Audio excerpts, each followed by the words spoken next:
tere, kallid Tankla TV vaatajad! Kindlasti mõtlete, mida ma täna siin Riigikogus teen. Nimelt täna, 22. novembril, on noored üle Eesti kogunenud Riigikokku 101 last Toompeale lõppfoorumile. Inimestele ettepanekuid, mida soovite teie näha, et kuidas oleks teie alus, teie oma vald ja ka riik parem. Aitäh!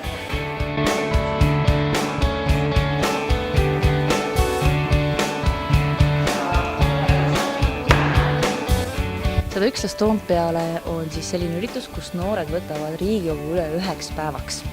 Et siis omapoolsed teemaettepanekud, enda lahendused, probleemid, kõik läbi arutleda ja formuleerida ühtseks dokumendiks kokku. Selle üritusega kõigepealt tähistatakse lapse õiguste konventsiooni vastuvõtmist siis 20. novembril 1989. aastal ÜRO Peaassamblee poolt.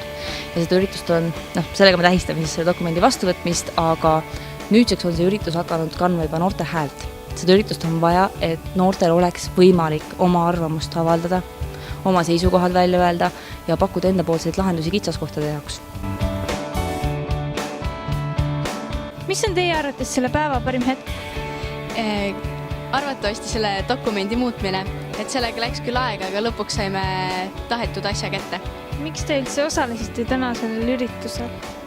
Sest et mind kutsuti eelfoorumile, mis toimus Tõrvas ja mulle väga meeldis seal ja kuna ma sain sealt edasi, siis ma mõtlesin, et ma tulen ka kindlasti siia.